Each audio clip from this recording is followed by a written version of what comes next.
dans la carte d'identité de Jésus, qu'est-ce qui était marqué? Charpentier. Mais est-ce qu'il était charpentier? C'était juste les faits. Mais sinon, si on veut mettre, on va dire Messie. C'était le Messie, c'était le Christ. Donc son identité prophétique était plus grande que l'identité factuelle. Donc ton identité, tu dois aller à la découverte de qui tu es. Pas simplement enfant de Dieu, mais qui tu es en tant qu'enfant de Dieu. Qu'est-ce que tu incarnes? Et qu'est-ce que Dieu attend de toi sur la terre des hommes? Quand on dit policier, on espère que quand il y a un policier quelque part et qu'il y a des autres, même quand il est en civil, il intervient. C'est tout à fait normal. Quand vous êtes dans l'avion et que quelqu'un commence à faire un malaise, on dit, est-ce qu'il y a un médecin parmi nous? Est-ce qu'il y a un médecin parmi nous? Et puis, oh désolé, il n'y a pas de médecin dans l'avion. Mais à partir de ce moment, toi qui es un pasteur, tu dis non, mais je suis un médecin. Je peux régler ce problème. De quoi est-ce qu'elle souffre? Alors, mais quelle prescription fait? C'est pas simple. Moi, c'est plus rapide. Lève la main. Eh bien, je vais régler ce problème. Et puis tu me handaraka, chandere katahenda, rokata bahana, soteke, au nom suprême de Jésus. Le problème, c'est que tu n'as pas l'audace. Tu n'as pas l'audace de révéler qui tu es parce que tu es complexé par les gens qui t'entourent. Tu es complexé par les gens qui t'entourent. Tu n'arrives pas à dire qui tu es. Je me rappelle qu'à cette époque-là, j'ai quitté le Cameroun pour aller au Nigeria. Et mon père spirituel nous a dit, bon, ceux qui veulent aller à la conférence, qui me suivent.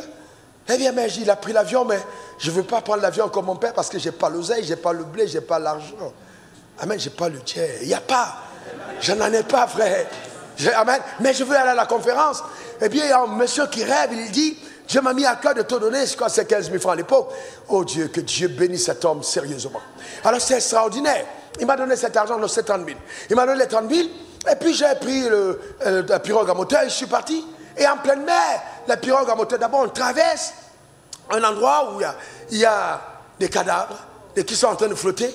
Et puis le gars nous dit, c'est sûrement la nuit, il y a eu un bateau qui a servi, une pirogue qui est tombée, et ces gars qui flottent là, ils étaient dans le... Et nous on est en pleine mer. Tu regardes comme ça, gauche, droite, dessus, il n'y a pas, tu vois pas le rivage. Et puis après son histoire, une vague tape sur notre pirogue, et puis le moteur s'arrête. Alors Satan te dit, c'est fini, tu vas finir comme eux. Le gars essaie de dépanner, et en ce moment-là, je me rappelle la parole de Dieu. Voici les signes qui accompagneront ceux qui auront cru. Écoutez-moi très bien. Nous, il y a un vrai désordre dans le corps de Christ, parce qu'on ne reconnaît pas quelqu'un à cause de ta carte de membre d'une communauté. Non. Je suis de telle église, je suis de telle de la foi, je suis assemblée de Dieu, ça n'a rien à voir. Voici les signes qui accompagnent ceux qui auront cru. Cette parole est en train de dire, pour reconnaître que quelqu'un est enfant de Dieu, il faut qu'il y ait des signes qui accompagnent sa vie. Il faut que sa vie soit productrice d'évidence. Donne-moi encore ton meilleur amen. Dis encore amen. L'évidence. Productrice d'évidence. Alors j'ai dit, écoutez, j'étais au fond de la pirogue. Le gars a commencé à nous balancer les vessies. Vous savez, les vessies de voiture. C'est même pas les jaquettes. Vessies, il faut pomper et puis mettre ça autour de toi. Parce qu'à un moment à l'autre, une vague peut nous amener dans les eaux. J'ai dit, Joe, même la vessie ici, je ne vais pas m'en sortir. À cette époque, je n'étais pas nageur. Hein.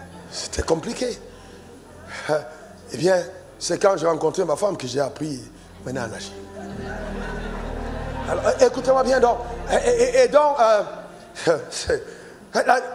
J'avance et je dis au gars, écoute, dégagez. Les gars dégagent. Je dis, je vais prier. Et puis déjà, il y a des gars qui sont en train de rire. Et je mets ma main sur le moteur et je parle au moteur. J'ai dit, moteur, écoute-moi bien. Moi, c'est Raoul Wafo. Et moi, je rigole pas. Je dis, moi, vous savez, écoutez-moi bien, vous savez, si vous voulez vivre authentiquement, n'ayez pas peur de poser des actes qui paraissent ridicules.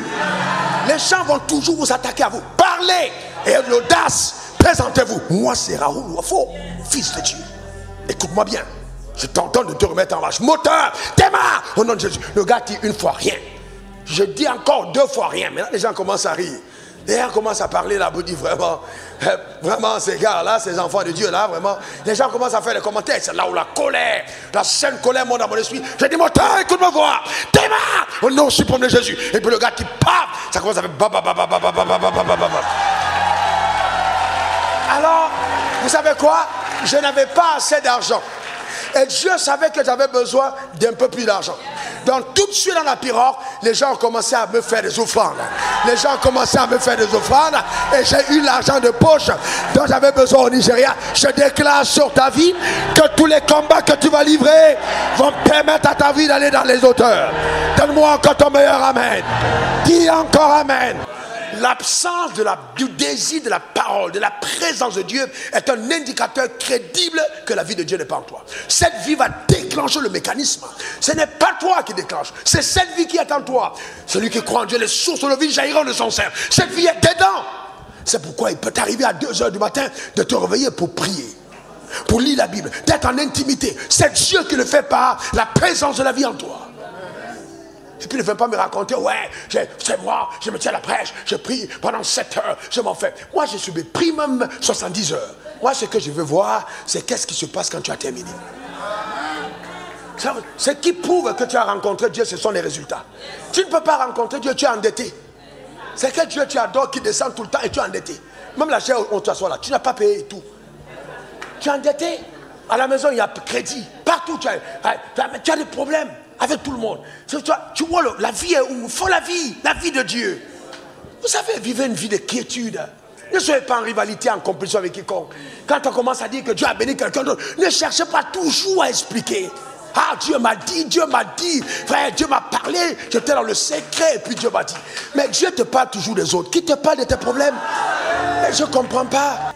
La sagesse, l'intelligence, l'excellence, la productivité font partie des choses que la vie divine dépose en chaque croyant. L'excellence, la sagesse, l'intelligence, la productivité. Tu ne peux pas être un enfant de Dieu et puis tu agis sans réfléchir. C'est pas possible. Tu cries, hey, regarde toi-même comment les gens sont habillés ce matin. Il y a des gens, quand tu les vois habillés, ils n'ont pas réfléchi.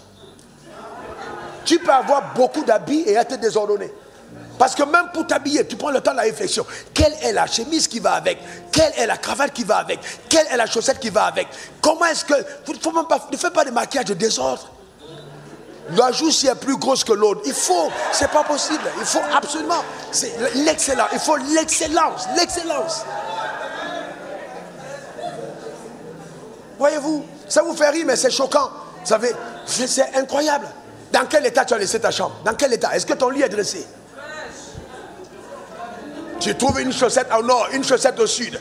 Après, tu dis, ma chérie, je ne vois pas mes chaussettes. Est-ce que l'ordre là, c'est féminin? Toi, pourquoi tu peux arranger tes affaires? C'est pas possible. Et puis tu sais que si ta femme lave tes dessous, lave-les d'abord avant qu'elle les lave. Parce qu'il y a des surprises souvent sur les caleçons, il ne faut pas que ce soit ta femme qui voit ça. Donc, c'est une parenthèse, je ne sais pas à qui je parle. C'est une parenthèse, je ne sais pas à qui je parle. Mais la parole est sortie et c'est sorti comme ça devait sortir. Que ça fasse du bien à ta vie au nom de Jésus.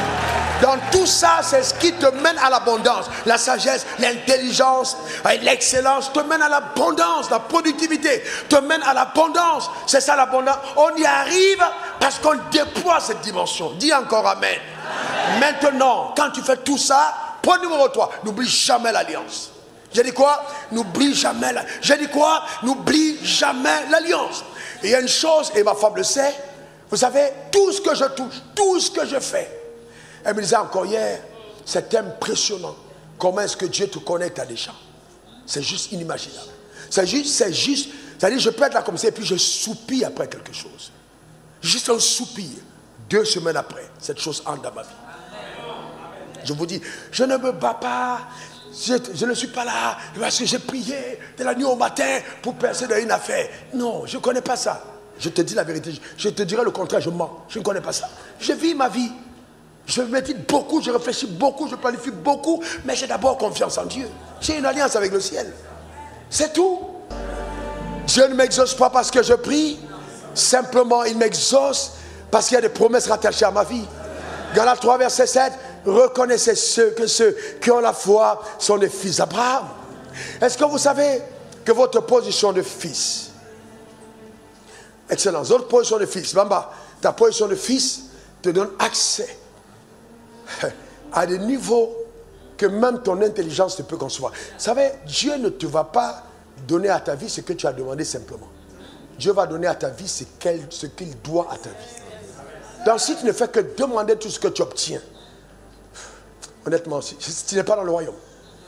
Parce que ce n'est pas ce que tu demandes. La femme qui était courbée dans l'ancienne alliance, courbée, le jour du sabbat, la loi interdisait la guérison, grand homme. La loi interdit la guérison, mais parce qu'elle est la fille d'Abraham. Jésus a l'obligation de la guérir. Le jour du sabbat, interdiction de la loi. C'est-à-dire que l'alliance parle plus fort que la loi. Aucune loi ne peut stopper l'alliance. Car la loi n'a pas été donnée contre l'homme, elle a été donnée pour servir l'alliance.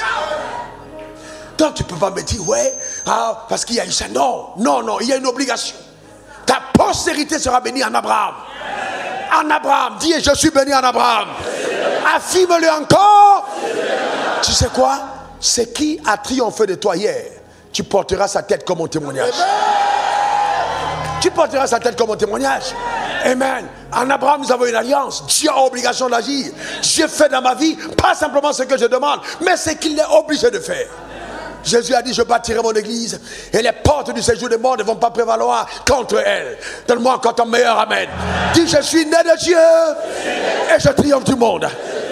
Encore une troisième fois. Et bien entendu, tu es né de Dieu, tu triomphes du monde. Et la victoire qui triomphe du monde, c'est ta prière. C'est ta prière, c'est ton jeûne, c'est ton sacrifice, c'est ton adoration, c'est ton intimité. Non. C'est quoi? C'est ma foi. Rappelez-vous, être élevé, quand tu es avec moi depuis 20 ans, à cette époque, quand je suis entré dans les affaires, comment est-ce que ça a jasé? Et que les gens ont dit, il a rétrogradé, comment un homme de Dieu peut faire du business? Comment les gens peuvent faire? Vous savez, on lit la Bible, mais on ne voit pas. Mais je sentais au fond de moi, instinctivement, que Dieu m'a mené à quelque chose d'autre. Et j'avais entendu la voix de Dieu. J'ai osé aller dans les voies que Dieu avait exigées. Mais aujourd'hui, les résultats sont juste waouh. Mais parce que j'ai osé. Vous savez, je suis et tu es tellement spécifique et unique que la tradition ne doit pas te détruire. La tradition des hommes ne doit pas te détruire. Ose épouser les voies de l'instinct divin qui t'habite. Instinctivement. Il y a des choses en toi. Eh bien, instinctivement, tu dois les faire. C'est l'instinct de Dieu.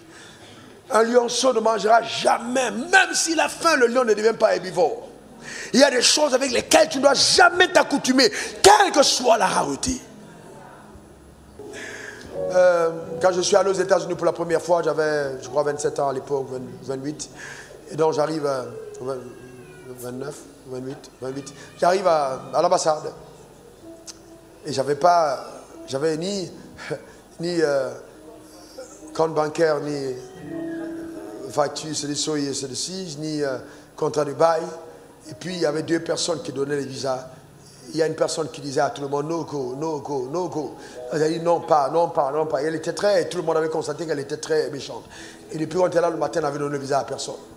Et donc ma prière était, Seigneur, je ne veux pas laisser cette femme qui est no go, I don't want to. Je ne voulais pas aller là, je ne voulais pas aller, je priais vraiment. Et c'était vraiment la prière que je faisais.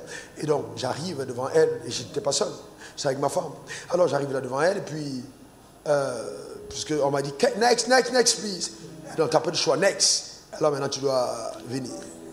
Et donc je porte des papiers et je dépose. Elle dit, yes, please give me all documents. Elle dit, what are you saying? Elle dit, all documents. Qu'est-ce que tu dis? Tous les documents. J'ai dit, c'est ça. Elle dit, I'm asking your document. J'ai dit, c'est ça. Elle dit, je demande le document. J'ai dit, c'est ça. Elle m'a dit, ok, let us, please give me all the documents. Ce qui prouve que tu vas rester ici. Can I have it? Ah, c'est ça. Alors je comprends qu'elle est en train, en fait, elle aurait pu dire, no, go. Là, je comprends qu'il y a une porte qui est ouverte. Je lui dis, en fait, je n'ai pas de document, que c'est un document. C'était une lettre d'invitation d'un ministère. Juste une lettre d'invitation. C'est mon grand-père spirituel qui m'invitait. Je lui dis, en fait, la seule assurance que j'ai à te donner, c'est que Dieu m'a donné une parole quand je venais en Côte d'Ivoire. Il m'a dit, viens et prêche la parole de foi. Permets à mon peuple de posséder son héritage et d'accomplir sa destinée. Je n'ai pas encore achevé cette mission et je ne resterai nulle part sur la terre si je n'ai pas achevé cette mission. Donc, elle a reculé d'un pas et elle m'a regardé fixement et j'étais calme, serein. C'est vrai qu'à l'intérieur de moi, je pouvais avoir peut-être une petite goutte de sueur qui sortait. Je ne savais pas si c'était une décision à aller se prendre. Elle me dit, go and pay. Donc quand on dit go, ça veut dire, va maintenant, tu payes. Donc le visa était accordé, sans papier. Quelle était la révélation? Écoutez-moi très bien. Quelle était la révélation? Simple. Je suis héritier d'Abraham, la terre est mon héritage. aucun endroit dans le monde n'a le droit, aucun ambassadeur, aucun consul n'a le droit de me refuser un visa pour aller quelque part, parce que la terre est mon héritage. C'était clairement à moi. Et donc quelques années plus tard, une dame camerounaise que je connaissais, qui était dans le ministère, et je l'ai trouvée au plateau à la Libéry Live, et je lui dis, mais ça va, ça fait longtemps. Elle me dit, oui. Je dis, t'es ici? Elle me dit, oui, je suis ici, mais je suis venu pour aller aux États-Unis. Je dis, mais pourquoi qu'est-ce que tu fais donc là? Elle me dit, on m'a pas accordé le visa. Elle m'a fait 7 refus. Il dit, what, 7? Je dis, ok, tu connais mes bureaux? Elle me dit, non, j'ai entendu parler, c'est dans le coin, je me suis jamais... Je dis, ok, tu sais, justement ce qu'on t'a dit, c'est là-bas. Bon, viens. Je lui ai donné rendez-vous en semaine. La semaine qui suivait, j'ai dit, viens, et puis bon, on va gérer ton visa. Viens avec ton passeport. Donc, j'étais convaincu que quand elle a entendu ça, elle s'est dit, le gars est dans un réseau. Donc, il y a un ken, il y a un deal, il va me donner dans le réseau. Donc, elle est venue avec son visa, elle était toute enthousiaste, il est reçu. Ah, comment tu vas, mon frère? Tout ça, tout, elle s'est assise. J'ai dit, donne-moi ton... Et là, je ne riais plus. Hein. Donne-moi ton... Souvent, quand je shift, tu ne sais pas, j'étais sérieux. J'ai dit, donne-moi ton passeport. Elle m'a donné le passeport, j'ai regardé le passeport, j'ai tourné. J'ai dit, ok. J'ai dit, Seigneur Père, je vais te rendre grâce pour le visa que je lui accorde maintenant au nom suprême de Jésus. Elle aussi est une fille d'Abraham. J'ai fermé le passeport, je lui ai donné, j'ai dit, va maintenant, va faire la demande à l'ambassade, va récupérer ton visa. Elle m'a dit quoi? J'ai dit, va à l'ambassade pour récupérer ton visa. En fait, elle était vraiment fâchée. Parce que je l'ai déplacée enthousiaste et qu'au lieu de l'introduire dans le réseau, je lui remets son. Donc, en fait, elle était respectée. J'ai senti vraiment que sa langue de camerounaise pouvait tourner. Donc, elle m'a regardé et puis elle est sortie. Elle allait dire à mon assistant, mais cette fois, qui était juste la secrétaire qui était à côté, elle dit, écoute, il faut dire à ton patron, on ne joue pas avec moi. Et donc, elle lui a demandé, mais qu'est-ce qui s'est passé? Il dit, mais il m'a fait venir, je suis avec mon passeport, etc. Et puis il met sa main, il me dit, elle lui dit, ah, moi je suis ici avec lui. Il t'a dit ce qu'il fait. Il faut faire ce qu'il t'a dit. Hein. Si t'a dit ça, va faire. Donc maintenant, elle est partie sur la parole. Quand elle est partie, ça m'a raconté, elle est partie sur la parole que je lui ai donnée. Les 7 refus. Elle est repartie avec le même visa, avec les mêmes documents, on lui a donné le visa. Qu'est-ce qui s'est passé dans le surnaturel? Une autorité a été, qu'une parole de foi a été prononcée et les portes se sont ouvertes. J'entends Dieu me dire, puisqu'il a dit de le dire, ce témoignage c'est pour te dire que les choses qui ont longtemps résisté te sont soumises au nom suprême de Jésus. La victoire est ton partage, la victoire est ton héritage.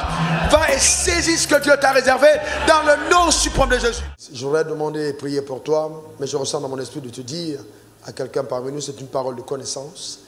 Préserve cette connexion que Dieu a établie. Livre le combat qu'il faut pour qu'elle ne soit pas détruite. Chaque fois que Dieu a fait entrer une personne de qualité dans ta vie, fais très attention. Il faut vraiment lutter pour que ça ne soit pas détruit. Et vraiment lutter. Je l'ai reçu depuis 2 heures du matin quand je priais. Je ne savais pas que c'était pour ce culte. Je l'ai noté quelque part comme faisant partie des choses qu'on devrait voir dans les jours à venir. Mais la personne à qui je m'adresse, c'est dans ce culte. Il faut donc veiller sur ton cœur et préserver. Amen. Tout ce qui est né de Dieu triomphe du monde. Et souvent Dieu fait naître des connexions pour l'embellissement de ta destinée. Et c'est attaqué par le diable. C'est à toi de veiller et de protéger afin que Satan ne les détruise pas. Je prie que la grâce de notre Seigneur Jésus-Christ, que l'amour de notre Père et la communion du Saint-Esprit soient ton partage. Dans le nom suprême de Jésus, que l'authenticité divine que tu es incarne, la spécificité que tu es, l'unicité que Dieu a préconçue et rattachée à ton être, que Dieu te donne de la manifester par sa grâce dans le nom suprême de Jésus. Que la splendeur de la gloire de Dieu soit visible par toi, que dans l'humilité, Dieu continue de te construire de l'intérieur, de te lever de l'extérieur, dans le nom suprême de Jésus. Vas en paix, car les anges de l'Éternel montent la garde autour de toi pour t'arracher de tout danger. Cette semaine est une semaine bénie au nom suprême de Jésus. Donne-moi 3 bons amen.